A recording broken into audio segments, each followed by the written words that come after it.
Hi friends, welcome to Neetha's taste land. നമ്മൾ ഇന്ന് ഉണ്ടാക്കാൻ പോകുന്നത് ഒരു നാടൻ ഒഴിച്ചുകറിയാണ്.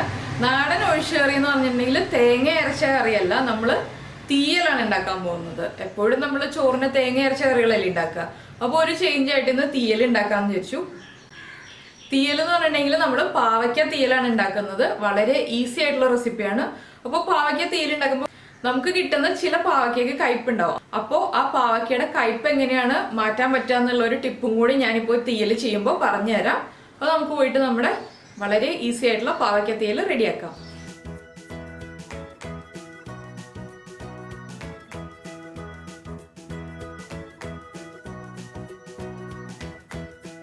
നമുക്ക് നമ്മുടെ പാവയ്ക്ക തീയലിന് ആവശ്യമായിട്ടുള്ള ഇൻഗ്രീഡിയൻസ് നോക്കാം. നമ്മളിപ്പോ ഈ വലിപ്പത്തിലുള്ള ഒരു പാവയ്ക്ക എടുത്തിട്ടുണ്ട്. അതുപോലെ തന്നെ കറിവേപ്പില, 2 പച്ചമുളക്, അധികം എരിവുള്ള പച്ചമുളകല്ല.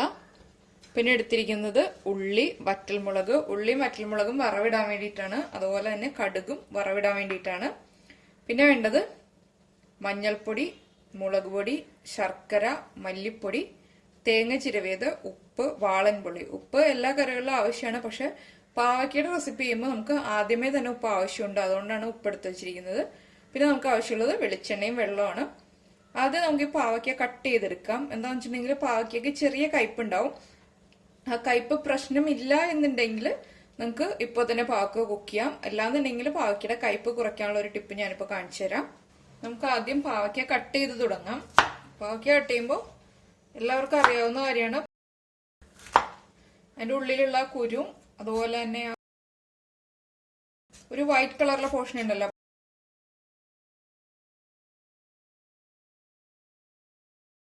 ഇത് കണ്ടോ. പാവയ്ക്കയുടെ ഉള്ളിൽ നിന്ന് നമ്മൾ ഈ പാവയ്ക്കയുടെ കുരുവും അതുപോലെ തന്നെ ഈ ഒരു വൈറ്റ് പോർഷന് മാറ്റിയിട്ടുണ്ട്. അതുപോലെ അതങ്ങ് മാറ്റിയെടുക്കുക. അത് കംപ്ലീറ്റ് ആയിട്ട് മാറ്റിയില്ല എന്നുണ്ടെങ്കിൽ ചെറിയ കയ്പ് വരും.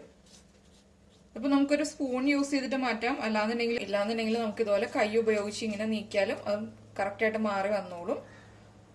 ഇതുപോലെ തന്നെ നമ്മൾ അടുത്ത പീസും കട്ട് ചെയ്യുക. പാവയ്ക്ക കട്ട് ചെയ്യാൻ എളുപ്പത്തിന് വേണ്ടിയിട്ടാണ് നമ്മളിങ്ങനെ 2ആയിട്ട് വട്ടം മുറിച്ചെടുത്തത്. ഇനി നമുക്ക് ഈ പാവയ്ക്ക കട്ട് ചെയ്ത് തുടങ്ങാം. തീരെ ചെറിയ പീസായിട്ടല്ല നമ്മൾ പാവയ്ക്ക തീയലിന് കട്ട് ചെയ്യുന്നത്. ഈ ഒരു വലിപ്പത്തിലാണ്. അതിനുശേഷം ഇത് ചെറുതാക്കും. നീളത്തിൽ കട്ട് ചെയ്യുമ്പോൾ ഇതുപോലെ ഒരു തിക്നെസ്സിൽ കട്ട് ചെയ്തെടുക്കുക. ഇല്ലാന്നുണ്ടെങ്കിൽ തീരെ പൊടിയായി പോകും അങ്ങോട്ട്. ഇനിയിപ്പോൾ നമുക്കിത് ചെറുതായിട്ടങ്ങ് കട്ട് ചെയ്യാം.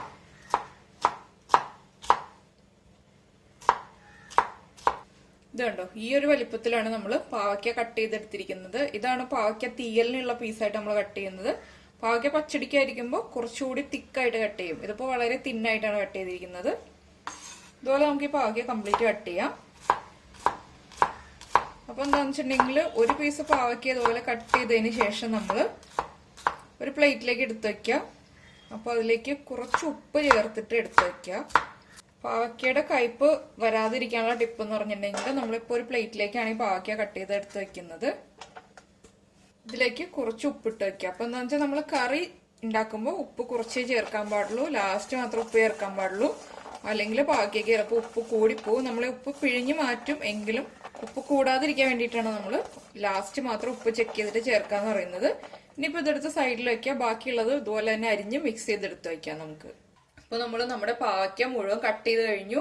അതിലേക്ക് ഉപ്പ് മിക്സ് ചെയ്ത് വെച്ചിട്ടുണ്ട്. ഇനി നമ്മൾ പാവയ്ക്ക കട്ട് ചെയ്ത് വെച്ചിരിക്കുന്ന പ്ലേറ്റ് ഉണ്ടല്ലോ, ഇതിങ്ങനെ ഒന്ന് ചരിച്ചു വെച്ചു കൊടുക്കുക. എവിടെയെങ്കിലും ഒന്ന് സപ്പോർട്ട് ചെയ്തതിന് ശേഷം ഇതുപോലെ ചരിച്ചു വെച്ചു കൊടുക്കുക. എന്താന്ന് വെച്ചിട്ടുണ്ടെങ്കിൽ ഇങ്ങനെ ചരിഞ്ഞിരുന്നാലേ ഈ പാവയ്ക്കയിൽ നിന്ന് ആ ജ്യൂസ് ഇറങ്ങി വരുള്ളൂ. ഇല്ലാന്നുണ്ടെങ്കിൽ പാവയ്ക്കയുടെ ജ്യൂസ് അതിൽ തന്നെ നിൽക്കും. അപ്പൊ നമുക്ക് പിഴിഞ്ഞെടുക്കുമ്പോൾ കുറച്ച് ബുദ്ധിമുട്ടായിരിക്കും. ഇങ്ങനെ ചരിച്ചു വെക്കുകയാണെങ്കിൽ കുറെ ജ്യൂസ് ഇങ്ങനെ ഊർന്നു വന്നോളും. അപ്പൊ നമുക്ക് പിഴിഞ്ഞെടുക്കാൻ ഈസി ആയിരിക്കും. അതിന് വേണ്ടിയിട്ടാണ് ഇങ്ങനെ ചരിച്ചു വെക്കാൻ പറയുന്നത്. അതുപോലെ തന്നെ നമ്മൾ എടുത്തിരുന്ന 2 പച്ചമുളകും ഇതുപോലെ ചെറുതായിട്ട് കട്ട് ചെയ്തെടുത്തിട്ടുണ്ട്. ഇനിയിപ്പോൾ നമുക്ക് പാവയ്ക്ക മാറ്റി വയ്ക്കാം. തേങ്ങ ഫ്രൈ ചെയ്ത് തുടങ്ങാം. തേങ്ങ ഫ്രൈ ചെയ്തതിന് ശേഷം മാത്രം നമുക്ക് പാവയ്ക്ക കുക്ക് ചെയ്യാം. അപ്പൊ എന്താ വെച്ചാൽ ഒരു 20 മിനിറ്റെങ്കിലും പാവയ്ക്ക എടുത്ത് ഇതുപോലെ ചരിച്ച് മാറ്റി വയ്ക്കാം. അപ്പോഴേ പാവയ്ക്കയിൽ നിന്ന് ആ കയ്പൊക്കെ മാറി വരുള്ളൂ. അപ്പൊ ഞാനൊരു ചട്ടി ചൂടാക്കാൻ വെച്ചിട്ടുണ്ട്. ചട്ടി ചൂടായി വരട്ടെ. ഇപ്പൊ നമ്മുടെ ചട്ടി ചൂടായിട്ടുണ്ട്. ചട്ടിയിലേക്ക് നമുക്ക് തേങ്ങ ചിരവി ചെയ്തിട്ട് കൊടുക്കാം. ഇതിൽ വളരെ കുറച്ച് തേങ്ങ മതി നമുക്ക്. തേങ്ങയുടെ കൂടെ തന്നെ ഒരു 4-5 കറിവേപ്പില ഇട്ട് കൊടുക്കുക. ഇത് രണ്ടും ചേർത്തിട്ട് ഇനിയിപ്പോൾ നമ്മൾ തീയലിന് സാധാരണ ഫ്രൈ ചെയ്യുന്ന പോലെ ഫ്രൈ ചെയ്തെടുക്കുക. വെളിച്ചെണ്ണ ഒഴിക്കേണ്ട ആവശ്യമില്ല. ഞാൻ എപ്പോഴും പറയാറുണ്ട്, ഇരുമ്പിന്റെ ചട്ടി ആയതുകൊണ്ട് നമ്മൾ വെളിച്ചെണ്ണ ചേർക്കാറില്ല. ഇതൊന്ന് സാധാരണ തീയലിന് തേങ്ങ ഫ്രൈ ആവുന്ന പോലെ ഫ്രൈ ആയി വരിക. അതുവരെ ലോ ഫ്ലെയിമിലിട്ട് ഇളക്കി കൊടുത്തോണ്ടിരിക്കുക. ഹൈ ഫ്ലെയിമിൽ വെക്കുകയാണെങ്കിൽ വേഗം തന്നെ തേങ്ങ കരിഞ്ഞു പോവും. അപ്പോൾ ഞാനിത് ഇളക്കി കറക്റ്റായിട്ട് ഫ്രൈ ആയതിനു ശേഷം ഇനി കാണിച്ചു തരാം. ഇപ്പോൾ നമ്മുടെ തേങ്ങ ഏകദേശം ഫ്രൈ ആയി വന്നിട്ടുണ്ട്. ഇതിലിപ്പോൾ ചിരവിയ തേങ്ങ 2 വലിപ്പത്തിലുള്ള തേങ്ങയായിരുന്നു. അതുകൊണ്ട് തന്നെ കുറച്ച് പോർഷൻ ഫ്രൈ ആയി വന്നിട്ടില്ല. അപ്പോൾ എന്താണെന്ന് വെച്ചാൽ നമ്മൾ മുഴുവൻ ഫ്രൈ ആവുന്നത് വരെ ഇളക്കി കൊടുക്കുകയാണെങ്കിൽ ആദ്യം ചെറിയ പീസായിട്ടുള്ള തേങ്ങ കരിഞ്ഞു പോവും. അതുകൊണ്ട് ഞാൻ ഫ്ലെയിം ഓഫ് ചെയ്യാണ്. നമ്മൾ സാധാരണ തീയലിന് ഫ്രൈ ചെയ്യുമ്പോൾ ഈവനായിട്ട് ഫ്രൈ ആവണം തേങ്ങ. പക്ഷെ ഇതിപ്പോൾ വലിയ പീസ് ആയതുകൊണ്ടാണ് ഫ്രൈ ആവാത്തത്. പക്ഷെ ഞാനിത് ഫ്രൈ ചെയ്യാന്നുണ്ടെങ്കിൽ ഇത് കരിഞ്ഞ് ആ ഒരു കയ്പ് ടേസ്റ്റ് വരും. അതുകൊണ്ട് ഞാൻ ഫ്ലെയിം ഓഫ് ചെയ്തു. ഇനി ഇതിലേക്ക് നമുക്ക് മഞ്ഞൾപ്പൊടി ചേർക്കാം. ഇപ്പോൾ ഒരു 1/4 ടീസ്പൂൺ മഞ്ഞൾപ്പൊടി ചേർക്കുക. എന്താണെന്ന് വെച്ചാൽ നമ്മൾ പാവയ്ക്ക കുക്ക് ചെയ്യുമ്പോൾ പാവയ്ക്കയിൽ മഞ്ഞൾപ്പൊടി ചേർക്കും. മഞ്ഞൾപ്പൊടി ചേർത്തതിന് ശേഷം ഒന്ന് ഇളക്കി കൊടുക്കുക. ഈ ചട്ടിയുടെ ചൂടിൽ തന്നെ ഇരുന്നിട്ട് ഇത് കറക്റ്റായിട്ട് മഞ്ഞൾപ്പൊടി കുക്ക് ആയിക്കോളും. അതുപോലെ തന്നെ മല്ലിപ്പൊടി ചേർക്കാം. മല്ലിപ്പൊടി ചേർക്കുമ്പോഴും തീയലിൽ നമ്മൾ മല്ലിപ്പൊടി കുറച്ചേ ചേർക്കുള്ളൂ. 1/2 ടീസ്പൂൺ മല്ലിപ്പൊടി ചേർത്തിട്ടുള്ളൂ. ഇനി നമ്മൾ ഇതിലേക്ക് ചേർക്കാൻ പോകുന്നത് നമ്മുടെ കാശ്മീരി ചില്ലി പൗഡർ. സാധാരണ മുളക് പൊടിയാണെങ്കിൽ മുളക് പൊടി കുറച്ച് ചേർക്കുക. കാശ്മീരി ചില്ലി പൗഡർ ആയതുകൊണ്ട് ഞാനിപ്പോൾ 1/2 ടീസ്പൂൺ ചേർത്തിട്ടുണ്ട്. സാധാരണ മുളക് പൊടിയാണെങ്കിൽ 1 ടീസ്പൂൺ മതി. പിന്നെ നമ്മൾ പച്ചമുളകും കൂടി ചേർക്കുമ്പോൾ തീയലിന് കറക്റ്റായിട്ട് എരിവ് ആയിക്കോളും. അതുകൊണ്ടാണ് മുളക് പൊടി കുറച്ച് ചേർക്കാന്ന് പറഞ്ഞത്. പിന്നെ പച്ചമുളകിന്റെ എരിവ് അനുസരിച്ച് എരിവിൽ വ്യത്യാസം വരുത്താം കേട്ടോ. ഇനിയിപ്പോൾ ഇതിവിടെ ഇരുന്നൊന്ന് മിക്സ് ആയി കറക്റ്റായിട്ട് കുക്കായി വരട്ടെ. നമ്മുടെ മുളക് പൊടിയുടെയും മല്ലിപ്പൊടിയുടെയും ആ റോ സ്മെല്ലും റോ ടേസ്റ്റും ഒന്ന് മാറി വരുന്നത് വരെ ഇളക്കി കൊടുക്കുക. നമ്മൾ വീണ്ടും ഫ്ലെയിം ഓൺ ചെയ്യുന്നില്ല. എന്താണെന്ന് വെച്ചിട്ടുണ്ടെങ്കിൽ ചട്ടി നല്ല ചൂടായിട്ടിരിക്കുകയാണ്. ഇപ്പൊ നമ്മൾ പാവയ്ക്ക കുക്ക് ചെയ്യാൻ വേണ്ടിയിട്ട് ചട്ടിയിൽ വെള്ളം തിളപ്പിച്ചിട്ടുണ്ട്. വെള്ളം തിളപ്പിക്കാന്ന് വെച്ചാൽ വെള്ളം ചൂടായി വരുന്നുണ്ട്. ഞാനിപ്പോൾ തേങ്ങ ഫ്രൈ ചെയ്തുകൊണ്ടിരുന്ന സമയത്ത് തന്നെ വെള്ളം വെച്ചതാണ്. പിന്നെ നമ്മൾ പാവയ്ക്ക കട്ട് ചെയ്ത് വെച്ചിട്ട് ഇതുണ്ടോ കുറച്ച് ജ്യൂസ് ഇതുപോലെ ഇറങ്ങിയിട്ടുണ്ട്. അപ്പോൾ നമ്മൾ ഇനി ഈ പാവയ്ക്ക ഈ ചട്ടിയിലേക്ക് ചേർക്കുന്നതിന് മുന്നേ ആയിട്ട് പാവയ്ക്ക നന്നായിട്ട് പിഴിയുക. നന്നായിട്ട് പിഴിഞ്ഞ് ആ പാവയ്ക്കയുടെ ജ്യൂസ് കംപ്ലീറ്റ് ആയിട്ട് കളഞ്ഞതിന് ശേഷം മാത്രം നമ്മളീ വെച്ചിരിക്കുന്ന ചട്ടിയിലെ വെള്ളത്തിലേക്ക് പാവയ്ക്ക ഇട്ട് കൊടുക്കുക. കുറച്ച് പാവയ്ക്കായിട്ട് എടുത്തിട്ട് പിഴിഞ്ഞെടുക്കുക.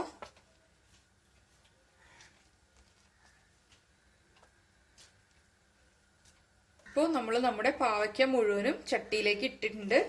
കണ്ടോ, ഇത്രയും ജ്യൂസ് ഞാൻ ഇതിൽ നിന്ന് പിഴിഞ്ഞു മാറ്റി. ഇനിയിപ്പോൾ നമുക്ക് പാവയ്ക്കയിലേക്ക് കുറച്ച് മഞ്ഞൾപ്പൊടി ചേർക്കാം. ഒരു 1/4 ടീസ്പൂൺ മഞ്ഞൾപ്പൊടി ചേർക്കാം. നമ്മൾ കട്ട് ചെയ്ത് വെച്ചിരിക്കുന്ന പച്ചമുളക് ഇട്ട് കൊടുക്കുക. ഇതിലേക്ക് നമുക്ക് കുറച്ച് കറിവേപ്പിലയും ഇട്ട് കൊടുക്കുക. ഒരു 1.5 തണ്ട് കറിവേപ്പില ഇട്ടിട്ടുണ്ട്. ഇതൊന്ന് മിക്സ് ചെയ്യുക. ഇനി ഇത് പാവയ്ക്ക ഒരു 75% കുക്ക് ആവുമ്പോഴേ നമ്മൾ ഇനി പുളി ചേർക്കുള്ളൂ. വാളൻപുളി തന്നെ ചേർക്കണം കേട്ടോ ഈ പാവയ്ക്ക തീയലിൽ, എങ്കിലേ ടേസ്റ്റ് ഉണ്ടാവുള്ളൂ. ഇനിയിപ്പോൾ ഇത് കുക്കായി വരട്ടെ. ഈ സമയത്ത് നമുക്ക് നമ്മൾ റോസ്റ്റ് ചെയ്ത് വെച്ചിരിക്കുന്ന തേങ്ങ കുറച്ച് വെള്ളം ചേർത്ത് അരച്ചെടുക്കാം. അപ്പൊ ഇതെല്ലാം റെഡി ആയിട്ട് ഇനി നമുക്ക് ബാക്കിയുള്ളത് കാണാം. ഇപ്പോൾ നമ്മുടെ പാവയ്ക്ക ഒരു 75% കുക്ക് ആയിട്ടുണ്ട്. ഇനിയിപ്പോൾ നമുക്ക് ഇതിലേക്ക് പുളി ചേർക്കാം. നമ്മൾ ഉപ്പ് ചേർത്തിട്ടില്ല. പാവയ്ക്ക മുറിച്ചപ്പോൾ നമ്മൾ ഉപ്പ് ചേർത്തുകൊണ്ട് വീണ്ടും ഉപ്പ് ചേർത്തിട്ടില്ല കേട്ടോ. അത് ഇടയ്ക്ക് ചേർത്ത് പോരുത്, മറ്റുള്ള കറികൾ ചെയ്യുമ്പോൾ ഉപ്പ് ചേർക്കുന്ന പോലെ.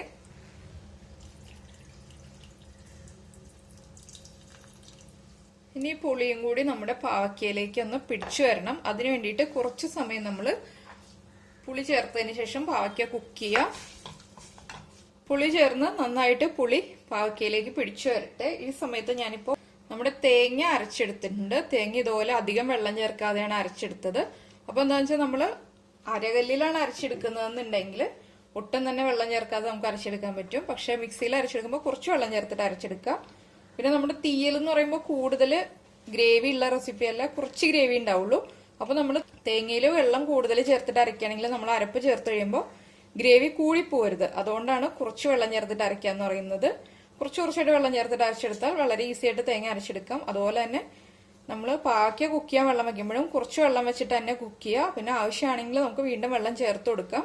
ഇല്ലാന്നുണ്ടെങ്കിൽ നമ്മൾ വെള്ളം വറ്റിച്ചു വരുമ്പോൾ പാവയ്ക്ക ഉടഞ്ഞു പോകും. അതുകൊണ്ടാണ് കുറച്ച് വെള്ളം ചേർത്തിട്ട് തന്നെ കുക്ക് ചെയ്യാന്ന് പറയുന്നത്. ഇനിയിപ്പോൾ പാവയ്ക്കയും പുളിയൊക്കെ ചേർന്നൊന്ന് മിക്സ് ആയി വരട്ടെ. ഒരു 5 മിനിറ്റ് ഇതുപോലെ ഇരുന്ന് കുക്കാവട്ടെ. അതിനുശേഷം നമുക്ക് അരപ്പ് ചേർക്കാം. ഇപ്പോൾ പാവയ്ക്കയിലേക്ക് പുളി ചേർത്തിട്ട് 5 മിനിറ്റ് കഴിഞ്ഞു. പുളിയൊക്കെ നന്നായി പാവയ്ക്കയിലേക്ക് മിക്സ് ആയി വന്നിട്ടുണ്ട്. ഇതിലേക്ക് നമുക്ക് നമ്മൾ അരച്ചു വെച്ചിരിക്കുന്ന അരപ്പ് ചേർത്ത് കൊടുക്കാം. ഇനി നമുക്ക് മിക്സിയുടെ ജാറിലേക്ക് കുറച്ച് വെള്ളം ചേർത്തിട്ട് ആ അരപ്പ് ഒന്ന് മുഴുവനായിട്ട് മിക്സിയുടെ ജാറിൽ നിന്ന് ചട്ടിയിലേക്ക് ചേർക്കാം.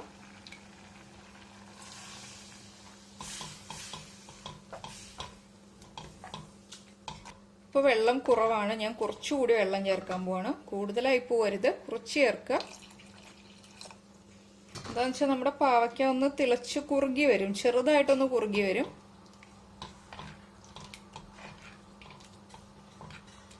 അപ്പൊ ഞാൻ നേരത്തെ പാവയ്ക്ക ഉപ്പ് നോക്കിയിരുന്നു, ഉപ്പ് കുറവായിരുന്നു. എന്താണെന്ന് വെച്ചാൽ കുറെ പാവയ്ക്കയുടെ ജ്യൂസ് അങ്ങ് പിഴിഞ്ഞ് മാറ്റിയില്ലേ, അതുകൊണ്ട് ഉപ്പ് കുറവായിരുന്നു. അപ്പോൾ കുറച്ച് ഉപ്പ് ചേർത്ത് കൊടുക്കുകയാണ്. വീണ്ടും നമുക്ക് ഫ്ലെയിം ഓഫ് ചെയ്തതിന് ശേഷമാണെങ്കിലും ഉപ്പ് നോക്കിയതിന് ശേഷം ഉപ്പ് ആവശ്യമാണെങ്കിൽ ചേർത്ത് കൊടുക്കാം. ഈ റെസിപ്പിയിൽ നമ്മൾ മറ്റുള്ള മെഴുക്കുവരട്ടിയൊക്കെ ചെയ്യുമ്പോൾ ഉള്ള പോലത്തെ ബുദ്ധിമുട്ടുകളില്ല. ഇടയ്ക്ക് വെച്ച് ഉപ്പ് ചേർക്കാൻ പറ്റില്ല എന്നുള്ള പ്രശ്നമൊന്നുമില്ല. എപ്പോൾ വേണമെങ്കിലും ഉപ്പ് ചേർത്ത് കൊടുക്കാം. പിന്നെ ഇതൊന്ന് തിളച്ചു തുടങ്ങട്ടെ. ഇപ്പോൾ നമ്മുടെ തീയൽ തിളച്ചു തുടങ്ങുന്നുണ്ട്. ഇതിലേക്ക് നമുക്ക് കുറച്ച് ശർക്കര ചേർക്കാം. ഒരു ചെറിയ പീസ് ശർക്കരയെ ചേർക്കുന്നുള്ളൂ. എന്താണെന്ന് വെച്ചിട്ടുണ്ടെങ്കിൽ തീയൽ റെസിപ്പി ചെയ്യുമ്പോൾ നമ്മൾ ശർക്കര ചേർത്താലേ ആ ഒരു തീയലിന് ടേസ്റ്റ് കൂടുള്ളൂ. അതുകൊണ്ടാണ് ശർക്കര ആഡ് ചെയ്യുന്നത്. തിളച്ചതിന് ശേഷം ശർക്കര ചേർത്ത് കഴിയുമ്പോൾ ഫ്ലെയിം കുറച്ച് വെക്കുക. ഇനി ലോ ഫ്ലെയിമിൽ ഇരുന്നിട്ട് ഒരു 2 മിനിറ്റ് ഒന്ന് തിളച്ച് വരട്ടെ, അത്ര സമയം മതി. അല്ലാതെ അങ്ങ് കുറുകി പോകണ്ട. നമ്മളിപ്പോൾ ഉള്ളിത്തീയലൊക്കെ ചെയ്യുമ്പോൾ എന്താണെന്ന് വെച്ചിട്ടുണ്ടെങ്കിൽ ഉള്ളി നമ്മൾ സദ്യയിൽ തൊടുകറിയായിട്ടല്ലേ വിളമ്പോ, അങ്ങനെ ആകുമ്പോൾ കുറച്ചുകൂടി കുറുകി വരും. ഇതെന്താന്ന് വെച്ചിട്ടുണ്ടെങ്കിൽ ഈ തീയൽ നമ്മളിപ്പോൾ ചോറിൽ ഒഴിച്ചേറിയായിട്ടാണ് ചെയ്യുന്നത്. അതുകൊണ്ടാണ് കൂടുതൽ കുറുകി വരണ്ടെന്ന് പറയുന്നത്. പിന്നെ ഇതിപ്പോൾ ഒഴിച്ചേറിയല്ല തൊടുകറിയായിട്ട് ചെയ്യണമെന്നുണ്ടെങ്കിൽ ഇത്രയും വെള്ളം നമ്മൾ അരപ്പ് ചേർക്കുമ്പോൾ ചേർക്കരുത്. വളരെ കുറച്ച് വെള്ളം മാത്രം ചേർക്കുക, ഇല്ലെങ്കിൽ വെള്ളം ചേർക്കാതിരിക്കുക അരപ്പ് ചേർക്കുമ്പോൾ. അങ്ങനെയാണെങ്കിൽ നമുക്ക് തൊടുകറിയായിട്ട് യൂസ് ചെയ്യാം. പിന്നെ എന്താണെന്ന് വെച്ചാൽ പാവയ്ക്ക തീയൽ തൊടുകറിയായിട്ട് അങ്ങനെ അധികം ചെയ്യുമെന്ന് അറിയില്ല. ഇവിടെയൊക്കെ പാവയ്ക്ക പച്ചടിയാണ് നമ്മൾ സദ്യയിൽ തൊടുകറിയായിട്ട് ചെയ്യുക. ഇതിപ്പോൾ നമ്മുടെ സാധാരണ ചോറിന്റെ കൂടെ കഴിക്കാനുള്ള ഒഴിച്ചുകറിയായിട്ടാണ് ചെയ്യാറുള്ളത്. അപ്പോൾ ഒഴിച്ചുകറിയാണെങ്കിലും അധികം ലൂസായിട്ടുള്ള ഒഴിച്ചുകറിയല്ല. തീയൽ എന്ന് പറയുമ്പോൾ കുറച്ച് കുറുകിയിരിക്കും. പാവയ്ക്ക തീയൽ എന്നൊക്കെ പറയുമ്പോൾ എൻ്റെ ഒരു വീക്ക്നെസ് ആണ്. പാവയ്ക്ക ഞാൻ സ്കൂളിലൊക്കെ പോയിരുന്നപ്പോൾ എന്നും ലഞ്ച് ബോക്സിൽ ഉണ്ടായിരുന്ന റെസിപ്പി ആയിരുന്നു. പക്ഷെ ഇപ്പോൾ പാവയ്ക്ക അധികം കഴിക്കാറില്ല, വളരെ കുറച്ചേ ഉള്ളൂ. ഇനിയിപ്പോൾ നമുക്ക് വീണ്ടും ഈ ശർക്കര ഒന്ന് മെൽറ്റായി കഴിയുമ്പോൾ ഉപ്പ് ചെക്ക് ചെയ്യുക. അതുപോലെ തന്നെ മധുരം കറക്റ്റ് ആണോ നോക്കുക. ചെറിയ മധുരം വേണം. മധുരം കുറവാണെങ്കിൽ കുറച്ചുകൂടി ശർക്കര ചേർക്കുക. ഉപ്പ് കുറവാണെങ്കിൽ കുറച്ചുകൂടി ഉപ്പ് ചേർത്ത് കൊടുക്കുക. ഇനിയിപ്പോൾ ഇത് ലോ ഫ്ലെയിമിൽ ഇരുന്നിട്ട് ഒന്ന് കുറുകി വരുമ്പോൾ ആ എണ്ണയൊക്കെ തെളിഞ്ഞു വരും. നമ്മൾ എണ്ണ ചേർത്തിട്ടില്ല, തേങ്ങ വറുത്തപ്പോൾ ആ തേങ്ങയിൽ ഉണ്ടായിരുന്ന എണ്ണയുണ്ടല്ലോ, ആ എണ്ണയാണ് തെളിഞ്ഞു വരുന്നത്. ഇത് കണ്ടോ, ഇതുപോലെ എണ്ണ തെളിഞ്ഞു തുടങ്ങും. ഈ സമയത്ത് നമുക്കിനി ഇതിലേക്കുള്ള വറവ് റെഡിയാക്കാം. അപ്പോൾ ഇത് ഇവിടെ നിന്ന് നമുക്ക് മാറ്റി വയ്ക്കാം. വറവ് റെഡിയാക്കാൻ വേണ്ടിയിട്ട് ഒരു ചട്ടി എടുത്ത് വയ്ക്കട്ടെ. അപ്പോൾ ഇതൊന്ന് ഇരുന്ന് കുറുകിയും വരട്ടെ. അപ്പോൾ നമുക്ക് വറവ് റെഡിയാക്കാൻ വേണ്ടിയിട്ട് നമ്മളൊരു ചീനച്ചട്ടി എടുത്തിട്ടുണ്ട്. ചീനച്ചട്ടിയിലേക്ക് കുറച്ച് വെളിച്ചെണ്ണ ഒഴിക്കുക. കുറച്ച് വെളിച്ചെണ്ണ മതി. നമ്മൾ തേങ്ങ ചേർത്തതിൻ്റെ ആ ഒരു എണ്ണ ഉണ്ടല്ലോ, അത് മതി. ഇനിയിപ്പോൾ വെളിച്ചെണ്ണ ചൂടായി വരുമ്പോൾ കടുക് ഇട്ട് കൊടുക്കുക. കടുക് പൊട്ടി വരട്ടെ. ഇപ്പോൾ നമ്മുടെ കടുക് പൊട്ടി കഴിയാറായിട്ട് ഇതിലേക്ക് നമുക്ക് ഉള്ളി ചേർക്കാം. ഉള്ളി കട്ട് ചെയ്ത് ഇതുപോലെ റൗണ്ടിൽ കട്ട് ചെയ്ത ഉള്ളിയാണ് ചേർക്കുന്നത്. ഈ ഉള്ളിയുടെ കളർ ഒന്ന് ചേഞ്ച് ആയി വരുന്നത് വരെ നമ്മൾ ലോ ഫ്ലെയിമിൽ വെച്ചിട്ട് ഇളക്കി കൊടുക്കുക. നമ്മുടെ ഉള്ളിയുടെ കളർ ഒന്ന് ചേഞ്ച് ആയി തുടങ്ങുന്നുണ്ട്. ഇതിലേക്ക് നമുക്ക് വറ്റൽമുളക് ചേർക്കാം. വറ്റൽമുളക് ചേർത്ത് കഴിയുമ്പോൾ ഉടനെ തന്നെ നമുക്ക് നമ്മൾ സാധാരണ ചേർക്കുന്ന പോലെ കറിവേപ്പില ഒന്ന് മിക്സ് ചെയ്യുക. അതിനുശേഷം ഫ്ലെയിം ഓഫ് ചെയ്യുക. ഇത്രയേ ഉള്ളൂ. എന്താണെന്ന് വെച്ചിട്ടുണ്ടെങ്കിൽ നമ്മൾ വറ്റൽമുളക് ചേർത്ത് കുറേ സമയം ഇളക്കുകയാണെങ്കിൽ വറ്റൽമുളകിന്റെ കളർ അങ്ങ് ചേഞ്ച് ആയിപ്പോവും. അതുകൊണ്ടാണ് നമ്മൾ വേഗം തന്നെ ഫ്ലെയിം ഓഫ് ചെയ്യുന്നത്. ഇനിയിപ്പോൾ നമുക്കിത് തിളച്ചുകൊണ്ടിരിക്കുന്ന നമ്മുടെ തീയലിലേക്ക് ചേർക്കാം. അപ്പോൾ നമ്മുടെ തീയൽ കറക്റ്റായിട്ട് തിളച്ച് എണ്ണയൊക്കെ തെളിഞ്ഞു വരുന്നുണ്ട്. ഇതിലേക്ക് നമുക്ക് വറവ് ചേർക്കാം.